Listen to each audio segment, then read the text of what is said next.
So very good morning to everyone and welcome to the second keynote session of the conference. And I'm Benita Bisnel-Benik and I'm the Associate in Finance from RMIT University. And our speaker, of course, needs no introduction. We all a very well-known high-profile scholar among us today. But before that, a formal introduction, I will just go through bits and pieces of housekeeping.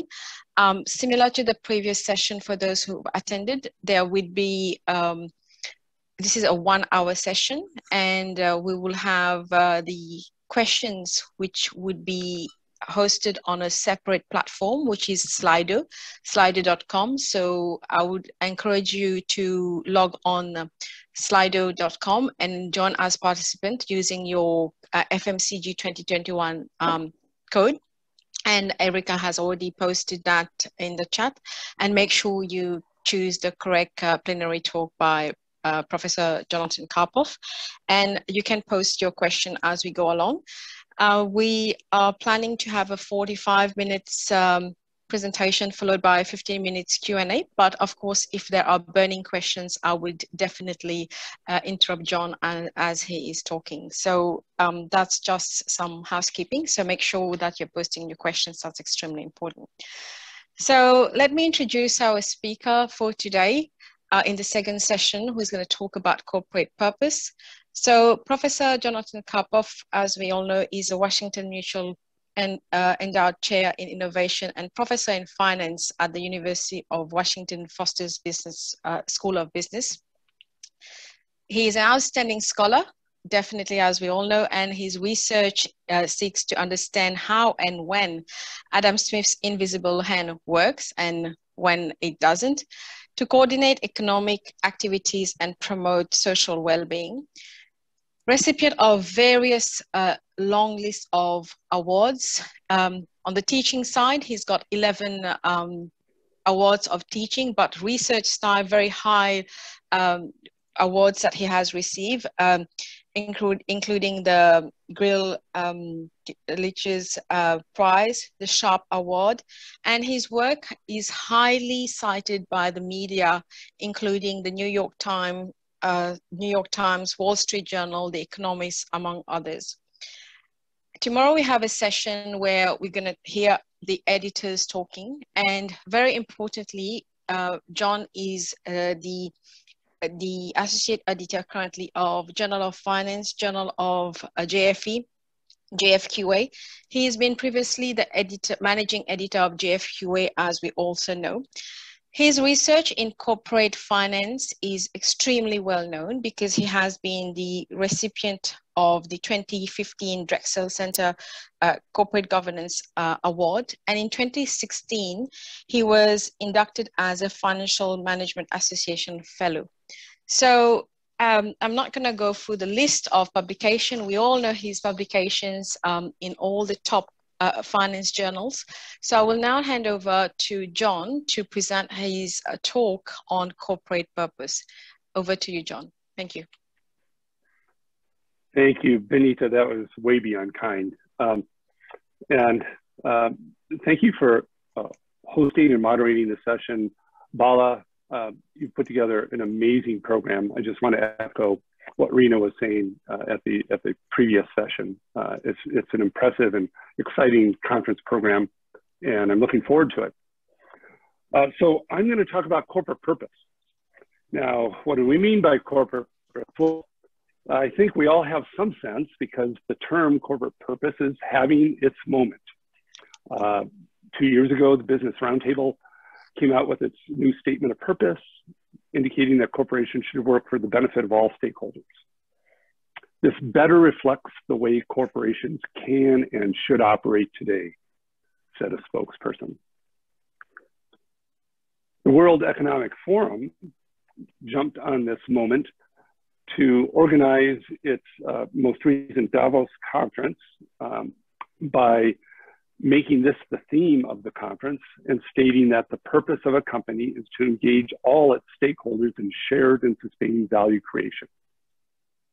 And creating such value a company serves not only its shareholders, but all its stakeholders, employees, customers, suppliers, local communities, and society at large. You can go just get online and see many other organizations that are expressing similar goals, objectives, views, aspirations. The UK Institute on Directors recently came out with a manifesto on corporate governance, which consists of 10 policy proposals designed around 3 broad objectives, and the 3 objectives are listed here. For example, the very first one is to increase the accountability of the UK corporate governance system to stakeholders and the wider society. Climate change is listed in the 3rd of these broad objectives. So I'm going to talk about this topic, which is of front and center in not only corporate governance research, but the practice of corporate governance, and more broadly than that, front and center, I think, in debates around the world about the role of capitalism in society. And in so doing, you know, I'm going to be stepping into areas that I think there are many experts about, which in this audience, all of us, I think, have thought about different aspects of this in our own teaching. I'm sure we are increasingly being asked to address questions related to stakeholderism or ESG or CSR type initiatives, or what I think of and will call a stakeholder model of corporate governance, because this is first and foremost a proposal for how firms' governance should be organized. Corporate purpose is having its moment in finance research as well. It's probably, as Rena mentioned just in the previous session, the single most driving force for, or largest single driving force right now in generating research and research ideas and topics. I've just cherry-picked several such papers here, indicating that a stakeholder focus by the results in these papers enables firms to do a lot of things that look beneficial, be more innovative, have better customer and employee relationships, have a lower cost of capital, have lower risk, ameliorate short-termism, and perform better overall. Now, before I get into this, I do want to talk about sort of 3 things that I've observed trying to access this literature, which extends quite a ways back and across many fields beyond finance. And the first thing that I just want to observe in thinking about these issues is that this is not a new debate. Even though the term corporate purpose is new in its popularity right now, the role of business in society and the goals of business organizations dates back at least to the 19th century economist, John Stuart Mill, very prominently, was very concerned about these issues. Even if you go to the robber baron era of the late 19th, early 20th century, the leading prototypical robber barons of the era thought of this issue themselves and thought of their organizations and their lives as serving some broader purpose, not merely being about making money. John D. Rockefeller, for example, was very prominent in advocating for and taking actions on behalf of people of color in the United States, especially doing things such as starting Spelman College. J.P. Morgan, at personal cost, stepped in more than once to solve banking crises on behalf of the broader economy. Many people think of Coase, 1927, or Burley and Means, 1932, as being the start of thinking about modern corporate governance. And Burley and Means is frequently cited as an example of the first comprehensive statement of the problem that arises when owners are not the same people as the managers of an enterprise. But Burley and Means themselves were very interested in this issue of corporate purpose. And in fact, in talking about the separation of owners and managers, they were advocating for a kind of managerial expertise that would take into account a broad range of concerns and issues as managers ran their organizations. There are other names for this, Rhine capitalism or Rhineland capitalism. In the 1960s, the notion was coined as the social responsibility of business. And in fact, the famous Milton Friedman article in 1970 was a response to the then wave of these ideas that are, again, cresting. Stakeholder theory. There's a very well-developed web page, if you type in stakeholder theory, that dates primarily to R. Edward Freeman's very prominent, very important book in this area. And you can see, that was nearly 4 decades ago. So these are not new issues. They've been considered seriously for a long time by a lot of people who I think have ideas that we should listen to. Another thing that strikes me as a general sort of table setting type of issue that I think is worth pointing out is that there's a lot of ambiguity about the meaning of a stakeholder focus. Is it a way to save capitalism from its problems? And the problems might be anything from a drive toward increased income inequality or an inability to take into account externalities. Is it a way to forestall more aggressive political meddling? So there's been a lot of speculation that the U.S. Business Roundtable's actions are an attempt to forestall or get ahead of political movements such as Elizabeth Warren's Accountable Capitalism Act, which many business leaders would view as a bad thing. Could it just be empty rhetoric and virtue signaling? There's a recent paper by Raghunandan and Shiva Rajgopal that indicates that the signatories to the Business Roundtable's statement themselves perform worse as corporate citizens along a broad range of metrics than the average corporation. Even before the recent wave, Hong and Liskovich, among other papers, have pointed out that perhaps having a strong CSR reputation can be used as a safeguard when firms do get into trouble with regulators. Recently, Lucian Bebchuk and co-authors have been pushing back against this notion as well, saying that it's at best an illusory promise, or at worst, a ploy to increase managerial power. So there's a lot of ambiguity and debate about exactly what the motives are and what the effects are. Also, a lot of ambiguity about what we're even talking about when we talk about stakeholder capitalism or CSR orientations, or again, what I would call a stakeholder focus for corporate governance. Vishwanathan et al. In a very broad survey piece point out that CSR is theoretically poorly defined. The rationale for CSR has variously been defined as elusive or epiphenomenal. I don't know about you, but I had to look up the word epiphenomenal, but it's not a compliment. A number of writers have pointed out that a lot of CSR research seems to reflect political biases, not science. And in fact, as someone trying to dive into this literature, I was reminded by J.K. Rowling's Mirror of Erised. Is that an idea that, or a meme that makes sense? So this is a mirror in the Harry Potter books where where Harry looked into this mirror, anybody would look into this mirror, and what you would see would be a revelation of your deepest, darkest desires. So a lot of CSR type research, to me, looks like that. That it looks like researchers wanting to find results that support the notion that a stakeholder focus will generate good outcomes. Vishwanathan et al. In this paper I mentioned before, reflecting on this set of issues, says, the rationale for a stakeholder focus may not even satisfy the most basic requirements for explanatory concepts in science. So with that background, here's what I'd like to try to do. And again, I'd like to invite your suggestions, corrections, additions. I'd like to propose a framework to think about a stakeholder model of corporate governance, identify 3 main rationales that seems to me are widely used to advocate for a stakeholder focus.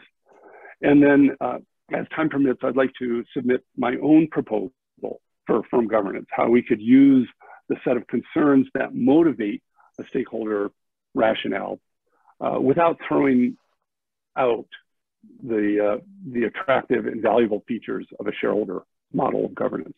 And in doing so, I'm going to draw from an essay that I wrote that is forthcoming in Financial Management. So, a framework to think about these issues. You may have thought of this very framework. I think for many of us, this is the kind of thing that might first come to mind when asked to talk to, say, students about CSR type activities or the shareholder stakeholder concern. What I've done here is consider the broad range of actions that managers are tasked to consider. And I've organized them. So in the two columns, we have activities or courses of actions that would be value increasing for shareholders and value decreasing for shareholders. And in the two rows, we have actions that broadly, however we might measure this, are beneficial for stakeholders and harmful for stakeholders. Where stakeholders I'm going to define as non-investor constituents, people who have implicit or explicit contractual relationships with the firm, and include employees, suppliers, the communities at large, customers. Well, looking at this 2x2 matrix, you get 4 quadrants. And here are the types of things that might fit into these quadrants. Here are some example type of activities. So in quadrant 1, we have things that firms can do that benefit both shareholders and the broader stakeholder community: product innovation, production efficiencies, development of new pharmaceuticals, the COVID vaccine. In quadrant 3, we have things that are not advantageous for either group: bad products, short-termism, overinvestment, underinvestment. Quadrants 2 and 4 are the interesting ones. So quadrant 2 represents things that could include things like voluntary CO2 reductions, paying living wages, network effects, technology transfers, things that might not be value increasing for shareholders, but could be good for the broader community. And then in quadrant 4, we have things that might be value increasing for shareholders, but harmful for the broader community. Environmental harms, consumer fraud being big examples. John, yes. Just looking at the slide of your examples, and we have a question here as well. I had that in mind, but Petco has put that, against the background that you have provided us on corporate purpose and, worse corporate citizen and a strong reputation, for example, kind of background that you have provided. Petco has asked, is greed good? So, this is sort of a pejorative kind of phrase. I mean, it's Gordon Gekko in the movie Wall Street. I mean, greed is good. Gordon Gekko was a great villain who you just love to hate because he was a Wall Street stereotype of a corporate executive who is just out to get more for himself, basically. He's openly, nakedly self-interested, like a stereotype of the hypothetical agent that we might use in some economic model, as opposed to any characterization of the broad range of motives that we all embody. Adam Smith was very cognizant of the broad range of motives that constitute the human enterprise, and very much not the character that Gordon Gekko exemplified. So it's hard to even address that question without touching on to all these social memes. In short, I think my answer, as you're going to see coming out of here, is that greed by different people or self-interest by different people just is, as is altruistic behavior. And our question is how to think about organizing complex human activity in cooperative enterprise to produce large, complex things, how to do that most effectively. And that's, I think, what the task of corporate governance is all about. So I might circle around to that. Yeah, so I'll just pick on another question. We've got quite a lot of questions on these quadrants that you have up there. So is there a challenge for firms to ensure that all stakeholders are better off? Firms are likely to face off trade-off in the decision-making that favors very often one stakeholder over another. So how do we examine this in research? That's a very broad, general question. No, I think it's an excellent question and point. I'm going to come back and try to have a couple things to say about that. A short preview of that aspect of what I'm hoping to talk about is that acting on behalf of potentially conflicting interest is an inherently difficult issue. You know, Kenneth Arrow, among others, spent a lot of time trying to think of how do you aggregate preferences. You know, we have a lot of voting mechanisms research in which we're trying to answer the question of how do you efficiently and accurately aggregate a lot of different preferences. We have a lot of research that shows that when you task managers to act on behalf of shareholders, that's a complicated issue, but it tends to be a manageable task because shareholders, under a loose set of approximately reasonable assumptions, tend to agree on positive net present value activities. When you task managers to act on behalf of potentially very conflicting interests, consumers, employees, customers, shareholders, this aggregation information problem just mushrooms and becomes a very difficult task. And I think that's going to be one of the challenges of a stakeholder model of corporate governance. Also a potentially rich area for research. I do want to circle back to that, however. All right, so there is a specific question on quadrant 4. Are the things in quadrant 4 also damaging shareholders' value in the long term?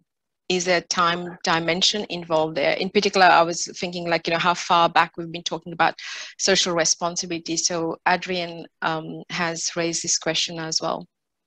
Yeah, you're stealing some of my thunder. So yeah, the answer is yeah. I think one thing that I even have a slide that says this coming up, that the last 25 years of research shows that a lot of things that we might superficially think are in quadrant 4 actually reside in quadrant 3. That is, things like consumer fraud, financial misrepresentation. A lot of these activities end up being net costly to firms.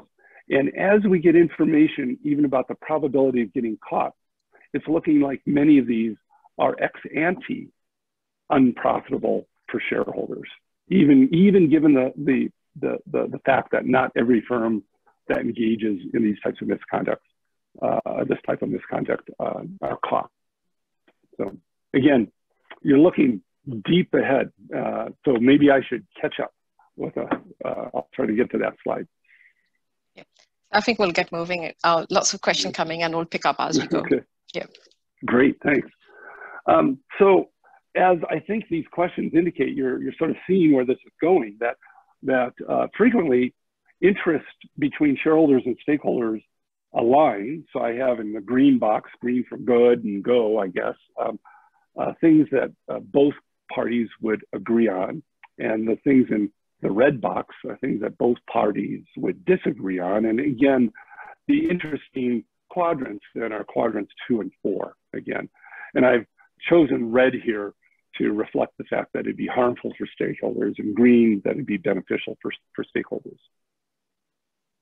Now, thinking about framework for the types of courses of actions that managers have on their platter to consider or try to develop and put on their platter, let me go back to a staple of the things that we tend to teach. So one thing that is a staple of most MBA type finance is the net present value rule. Here's my expression of the net present value equation where the CFs are cash flows. I'm using K for the discount rate. And the idea is that you advocate that managers do things that create value for the firm. That is, you choose positive NPV projects.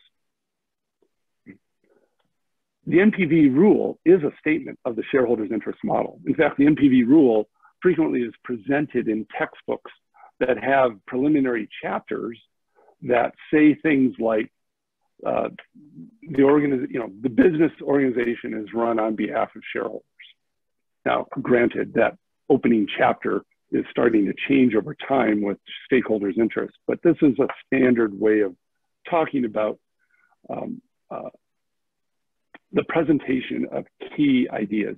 And there's a lot of theoretical research that goes back decades that shows under what situations the NPV rule works to actually increase shareholder welfare, not just cash flows. It's worth pointing out that the NPV rule is what quadrant 1 versus quadrant 3 is all about. The NPV rule does a really good job incentivizing managers to pursue quadrant 1 activities and to not do quadrant 3 activities. So the NPV rule, the shareholders' interest model, does a good job with at least part of this framework, part of this 2x2 framework. In fact, here's a slide, a picture that I think is very powerful in helping to illustrate just how good a job the NPV rule has worked historically. This is again a chart that you may have seen. A British historian named Angus Madison first put this together now well over 20 years ago, in which he worked hard to try to measure GDP per capita worldwide over the last 2,000 years. It's an ambitious project. Others since have tried to replicate this, and my understanding is that generally this general hockey stick type picture is supported through refinements of Madison's first attempt. And what this shows is that for the first 1,000 years through the Middle Ages, there was very little, in fact, even a small decrease in GDP per capita. We saw an increase through much of the next 1,000 years until a kink point that happened. I don't know if my cursor shows on screen here, happened, some people date this at right about 1820, where GDP per capita worldwide just has been on this huge upward trajectory and continuing through the last 10 and 20 years. Most people, when they're asked to point this out or to explain this as the Industrial Revolution. And I think that's an accurate characterization, but it's not a complete characterization, because what facilitated the Industrial Revolution? Well, a key aspect of the history of the early 19th century is the important role of the development of the modern corporation. Increasingly, business people like Cornelius Vanderbilt in the United States had visions for how they could combine a lot of cooperative behavior on the behalf of large numbers of people providing labor capital, human capital, financial capital into large scale enterprises, building a railroad, for example. That was facilitated only because there was the simultaneous development of this new type of organization that handled the huge coordination problems that come with such large scale voluntary cooperative behavior. But as great as the track record of the modern corporation has been, perhaps we can do better. And that's where the stakeholder model comes in. Perhaps we can get firms to stop doing things in quadrant 4 and to do more of things in quadrant 3. So that's the promise of the stakeholder model. In fact, one way to state the promise of the stakeholder model is that we can get more quadrant 2, less of quadrant 4 without screwing up firms' already decent incentive to get quadrants 1 and 3 correct. Along those lines, my gestalt of the literature is that there are 3 main rationales or arguments for a stakeholder focus. So I'd like to turn to that. The first one is Enlightened Self-Interest. This is the list of papers I had on a previous slide. And if you look at these, all of these papers and the related literature to which these papers point basically make the point that if you do well by others, you will do well financially. These are all good things: performing better, having less short-termism, having lower risk, having a lower cost of capital, having better relationships with your employees, being more innovative and resilient. These are all beneficial things. And it turns out that doing these things is something that many people, for many years in the management literature, and then more recently, increasingly so in the finance literature, have been advocating for. And doing this stuff goes by various names: strategic CSR, consumer capitalism, sustainable capitalism. The thing that's noteworthy about all of these types of findings and the advocacy for this type of behavior is that what we're talking about is quadrant one type of activities. Being innovative, being resilient, having strong customer and employee relationships and so forth are valuable and beneficial for stakeholders, and they're valuable for firms. What the literature on the previous slide points out is that these two things can go together. But that's exactly what the net present value rule directs managers to do already. In fact, strategic CSR can just simply be thought of as, let's do the net present value rule. As such, as a conceptual paradigm, the enlightened self-interest model of stakeholder focus for governance, I propose, doesn't add anything.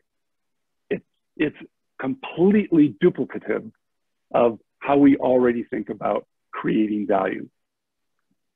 Now, perhaps it can be useful to remind managers to not be short-term, to not implement the net present value rule by truncating years 5 through N in their net present value analysis. But as a way of thinking about value creation for both shareholders and stakeholders, it doesn't add anything. So how about rationale number 2? The rationale number 2 is a moral imperative type argument. Folks who have been advocating for this orientation will point out some things that I think are worth noting, and that is that corporations are typically state-chartered entities. They exist by the permission and charter of governments. Some people argue that this implies that there should be a broader social purpose. It's also true that if you look at the history of corporate charters dating back to the South Seas Company, there's nothing sacrosanct about putting shareholders first. Many early corporate charters explicitly had other stakeholders among the primary claimants. It's also true that if you simply look out your window, a firm's employees and local communities are a lot more directly invested in many firms' operations than are their shareholders. Many shareholders know I own a mutual fund that's broadly diversified. I have very little invested personally in the day-to-day operations of the firms in that portfolio, much less invested than the people actually working at those firms. So looking at this, it seems like perhaps what we should do is appeal to the moral imperative, the moral demand that managers should consider quadrant 2 activities and should work to eschew or avoid quadrant 4 activities, that it is their duty as citizens of the world to do so. Now, I am, as you will see, all in favor of recognizing, appealing to, and actually supporting a strong sense of personal ethics in managerial behavior.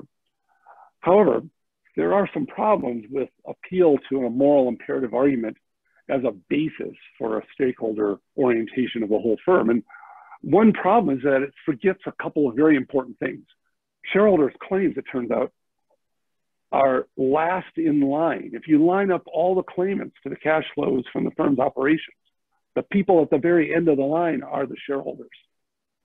There's a reason that that has happened. And the reason is that it provides incentives to honor the firm's contracts with all parties. consider an alternative model where we run the firm to maximize some other stakeholders' payouts or emoluments. It'd be difficult to sustain because you wouldn't get providers of capital to join into an enterprise like that. It'd be very easy to pursue the organization's goal, say, of running the firm to maximize employee payments, explicitly leaving nothing for people further down the line, such as shareholders. It wouldn't be a sustainable model. Another way of saying this is that this idea ignores the disciplining role of markets, either labor markets or product markets. And as a way of saying that, Diane Dennis made a presentation about some of these issues at the Eastern Finance Association now 5 years ago. And she summed it up this way: a firm that overpays its employees relative to its competitors will not be able to compete on price, while a firm that offers lower wages than its competitors will attract lower quality employees and be unable to compete on quality. Ultimately, neither firm will be able to survive. I think that sums it up very nicely. One way of thinking about this is that, as this slide indicates, there are some problems. Oops. I'm having problems there. There we go. There's a basic problem in this moral imperative argument, and that is it ignores the fact that the shareholder-based model of governance hasn't been imposed from above by any exogenous force. Rather, it's developed over time.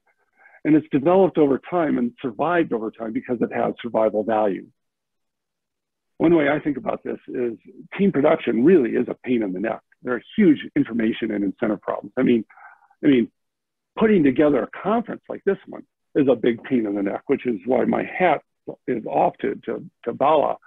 But imagine doing large-scale enterprises with hundreds or thousands of different people involved.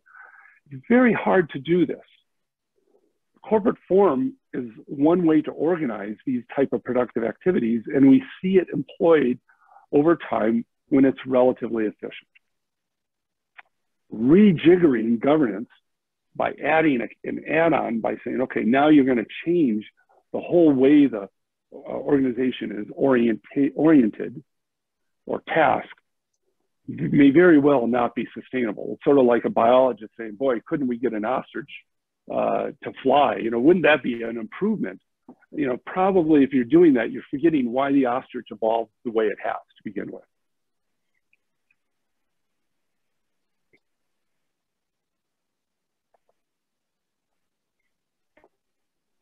Let me go to the third rationale for a corporate model based on stakeholders, and that is an externalities argument. I think we're probably all just very well steeped in this argument. The notion is that if we could get managers to better consider the external effects of their corporation's activities, we could get them to do more quadrant 2 type activity. We could get quadrant 2 activities to become more profitable at the firm level. If we could get managers to internalize the cost of their harms on stakeholders, we could get more quadrant 4 type activities to be shifted into quadrant 3. That is, to be bad for shareholders too. We could squeeze down the sizes of these off-diagonal boxes, in other words, by getting managers to consider the external effects of their actions. And I'd like to point out that that is, I think, the rationale that has the most promise in trying to justify some shift in how we organize and think about corporate governance. But there are some difficulties that we have to think about. And I'd like to take a few minutes to talk about these difficulties. The first is an aggregation problem. To which holders do we cater? At the risk of self-citation, I have a paper that looks at some corporations that explicitly have stakeholder focus to their missions. And what you see is poor performance and a lot of infighting as various stakeholders are trying to get a piece of the pie.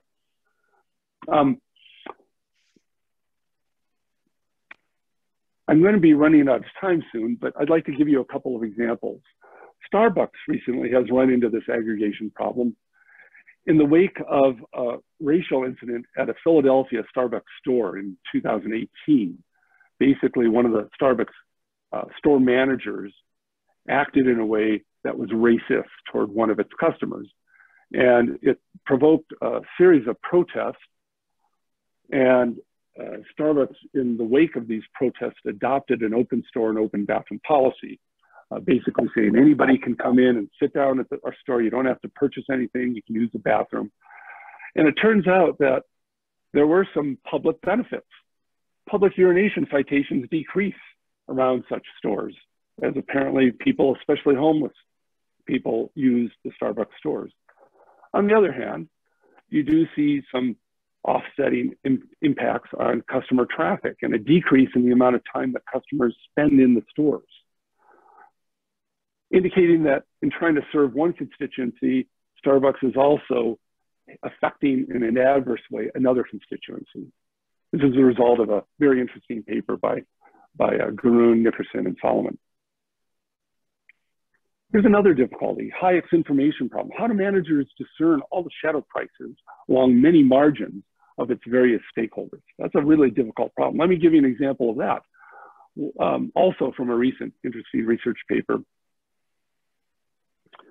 In September 2019, there was a mass shooting at a Texas Walmart store, and Walmart responded by stopping ammunition sales and asking its customers to not do open carry of weapons in their stores. They saw in response to this an increase in store traffic, but in highly democratic counties where voters are more likely to be suspicious of guns and worried about gun violence and in favor of gun control policies. But they saw store traffic decrease in highly Republican counties where their constituents are more likely to be less concerned about legal gun carrying and more concerned about gun control type of activity. Again, interesting illustration of how difficult it is to discern the marginal values of your corporate policies attempting to address a broader stakeholder interest.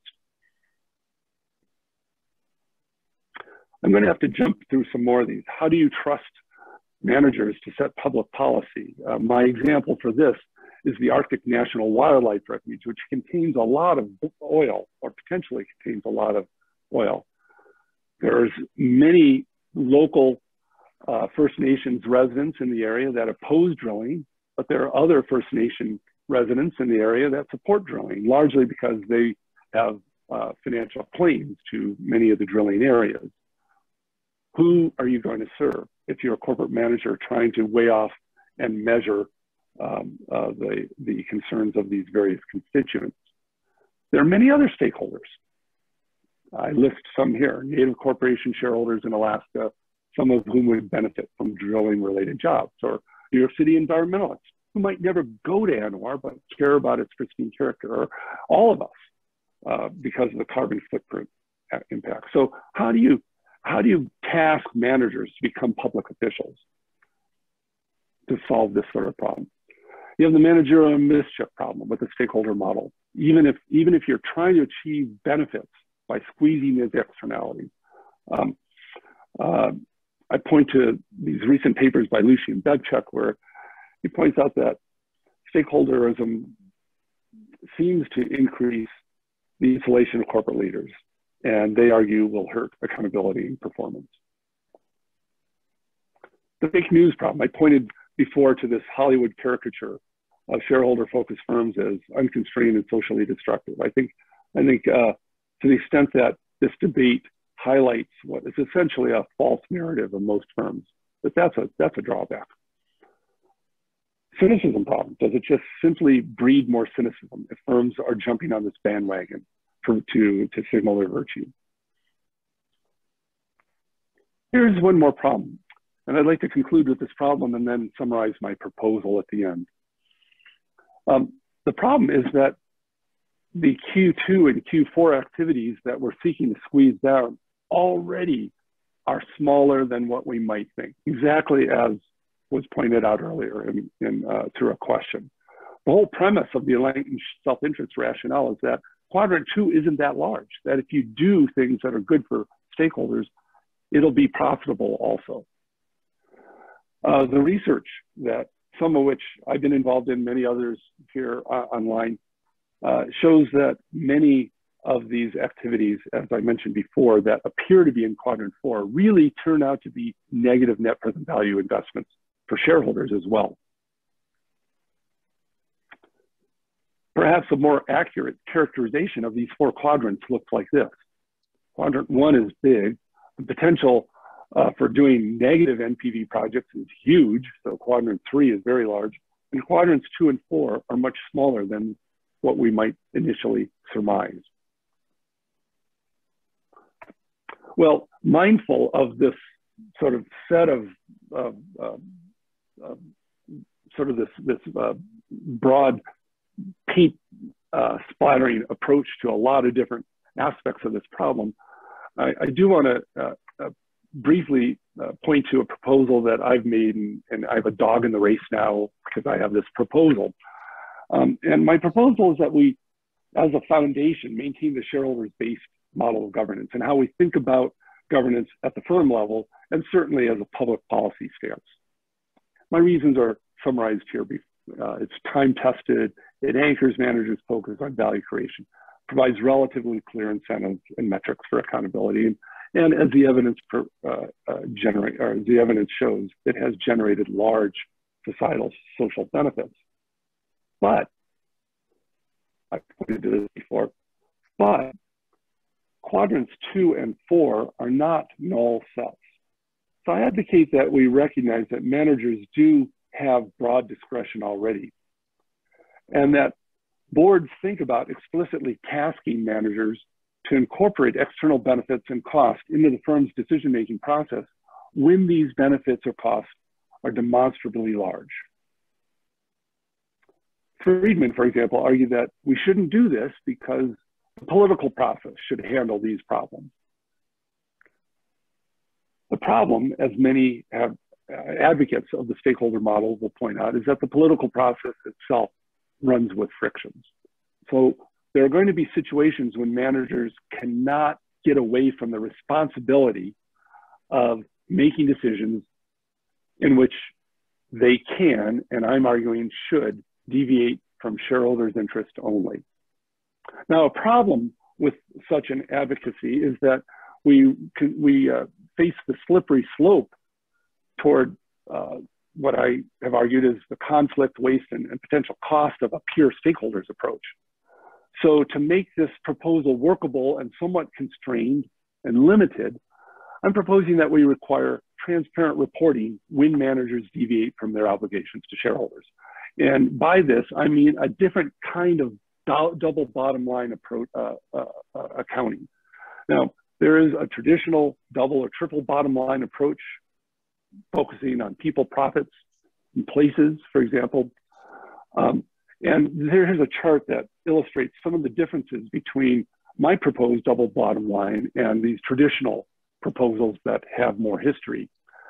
I'm advocating that the double bottom line only be reported in periods in which managers make an explicit decision to deviate from their primary obligation to shareholders. In doing so, they're going to be asked to focus on value creation, not reporting various metrics that may or may not have close connections to value creation. And that they'd be asked to describe or estimate these external benefits and costs. Let me stop there. I have a couple of slides suggesting that this is one takeaway I'd like to leave you with, this chart, perhaps this version of the chart. My second takeaway is this proposal. Thank you. Let me stop there. Thank you very much, John. So I think we do have quite a lot of questions. So we'll start off with some very specific questions. I think you did talk about the NPV slide. And we have a question from Terry that I wanted to start off. Thinking about your 2x2 matrix, it is hard enough to estimate NPV, but the challenge of measuring externalities seems extremely daunting. Are the discount rates the same? So I totally agree. So there's a lot of potential problems with my proposal.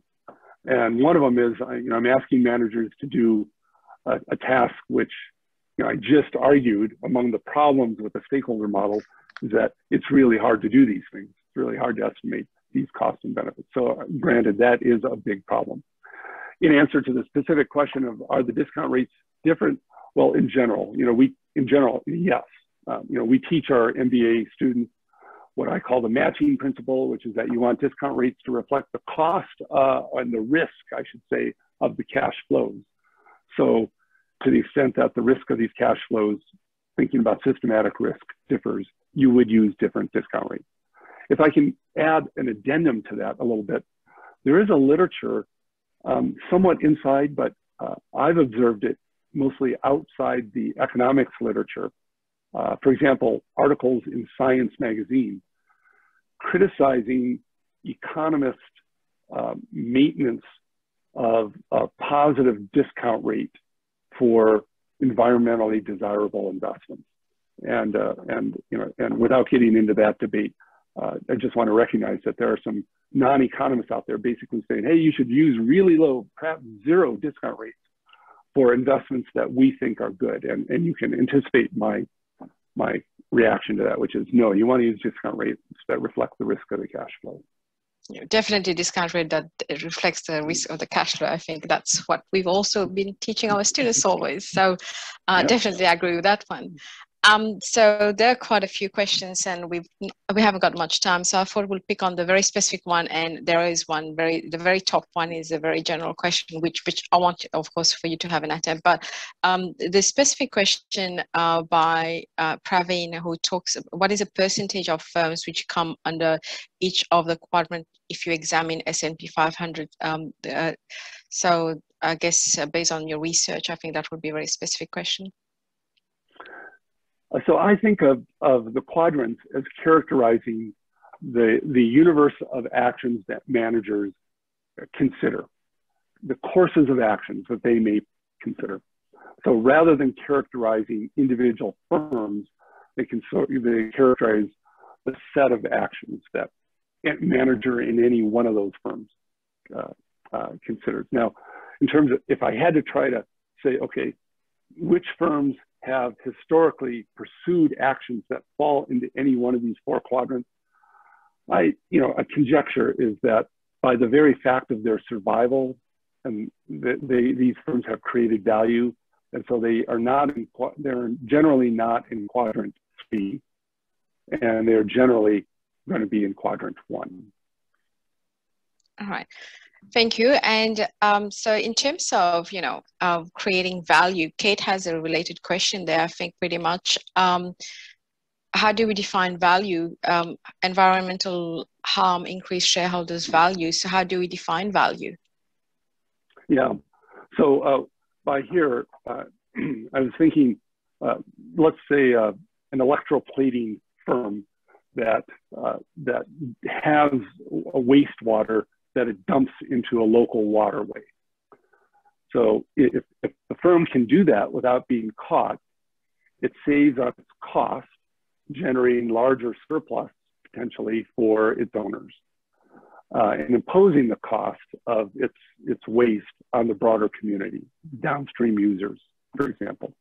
So that's what I mean. So from a narrow shareholder interest view, dumping your wastewater in a waterway would be an example of a quadrant 4 activity. It's potentially good for shareholders, bad for the broader community. So we heard Rina earlier talk about deregulation and regulation earlier. Pretty much, Chandra has 2 questions here, but I think you've already spoke around the first one about the quadrant 1, how many firms and the stays in there. So I wanted to your thoughts around the question on the possibility of mandatory regulation there as having higher precedence followed by shareholders and optional payout, stakeholder payouts as ultimate residual claims. Yeah, so this question, please redirect if I'm missing the boat here, but this question makes me think of, I mentioned Elizabeth Warren's Capitalism Accountability Act, which she proposed initially in 2018. And as I understand, will continue to seek to have it be considered by the Senate, by the U.S. Senate, as being an example of a set of rules that would require corporations to have a stakeholder focus. And as such, an act like this would create both civil and criminal pathways by which deviations from a stakeholder focus could be penalized. So it provide pathways for regulators to impose penalties on firms and managers, and provide pathways for stakeholder groups to sue companies for doing things that didn't serve their interests. So my understanding, my take on this is that this type of activity would be a complete boondoggle and disaster. It'd be, what we would see would be an explosion of lawsuits from different stakeholder groups, complete stagnation of corporate boardroom decision-making ability, a flight in the corporate boardroom toward sort of box ticking to try to cover yourself, cover your legal liability, and a huge cost to society. So I advocate and think that the voluntary efforts, as we saw through the UK Institute of Directors, as being a much more value-creating pathway forward.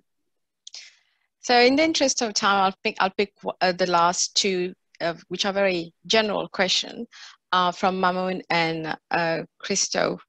Some thoughts on, scarcity. How do you evaluate the comment? Scarcity while promoting competition is responsible for rent-seeking behavior by firms and managers from society. This is effectively the death of socially optimal corporate purpose. That pretty much, your talk is around corporate purpose. So some thoughts on that one. This is a big debate all in all. Yeah.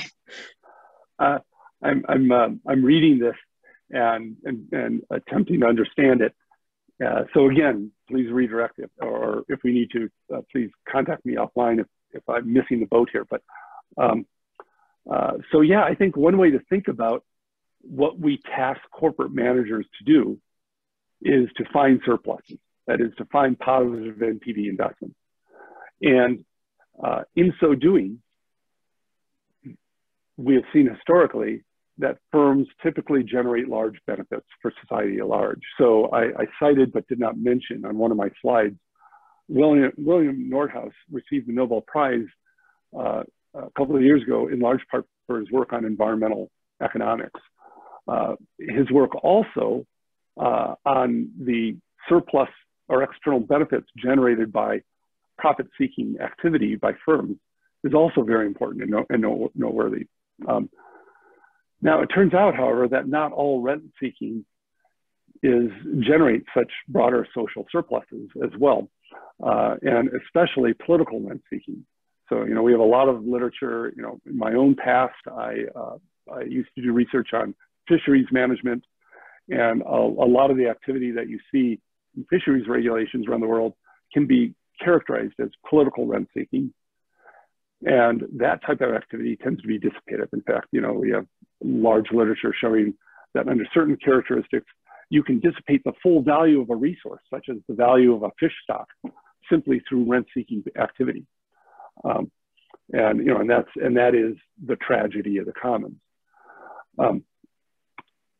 So I think our goals as organizations and what we should argue for at a policy level is a set of rules that encourage rent-seeking behavior toward that first type of activity, that is, toward activity that generates these temporary quasi-rents when you find a profitable opportunity, but that also generates, you're making money because you're meeting a need for which you're creating value, through which you're creating value. All right then. So I think in the interest of time, we do have quite a lot of other questions coming in, but I think we'll keep that offline, and we'll make sure that you endeavor to answer those, and I'll most probably send them to you directly after. But please join me in thanking Professor Jonathan Karpoff for this amazing talk on corporate purpose. It was really very insightful. And I thank him very much for this talk. And on behalf of the organizing committee, Bala, if you have a few words, and then we'll move on to the next one. Thank you very much, John, for the session. Thank you so much, Benita. Thank you, everyone.